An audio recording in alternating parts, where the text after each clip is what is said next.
Hello and welcome to Hanamate. I am making more furniture for my fairy houses and fairy gardens, and in this video I want to show you how I made this little table and two stools.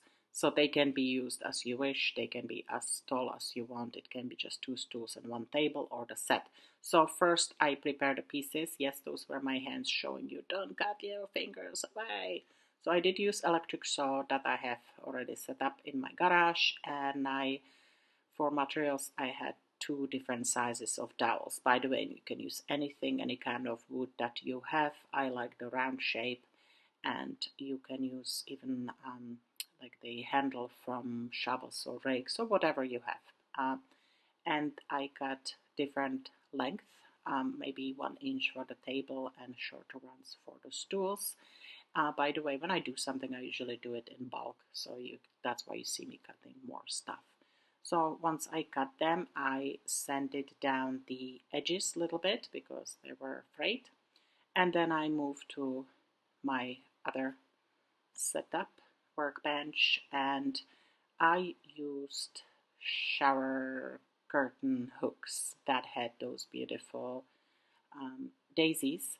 Um, there was a little trick to remove the hook, which I didn't want there for obvious reasons. So I did use pliers. I just was making sure that I hold the daisy in my hand properly and it will not crack.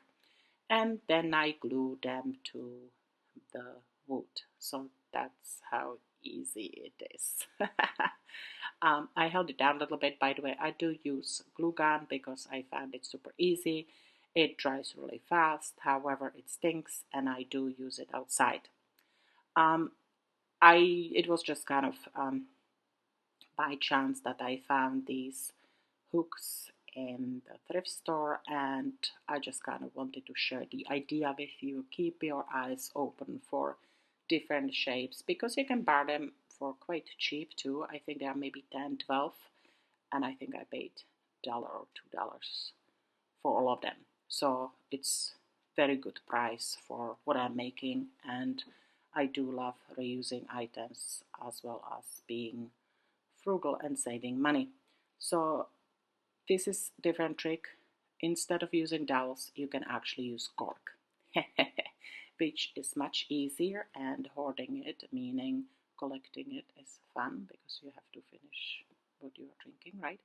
And then I did the same process, but I wanted to show you how to use the wood as well as the cork, so you have more options, of course.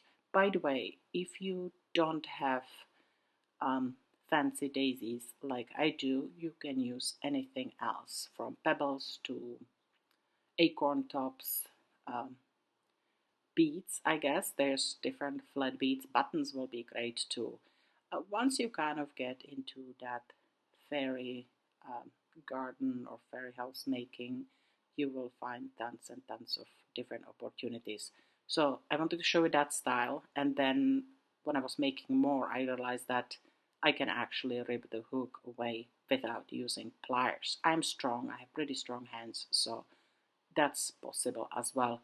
The one thing I realized when I was gluing it is that this method of having the daisy down and just putting a blob of glue on it and then pushing the stem, I guess I can call it, or the base of the stool, is much easier. I guess I was trying to show you in the video how it looks like, but this is definitely much more efficient system, right? But have fun with this and use your imagination, and there's tons and tons of stuff you can do. I was quite excited. I do think that little tables add so much to the fairy gardens. They look charming and pretty cute. So this is how the table looks like just by itself in my fairy house. So thank you for watching, and I made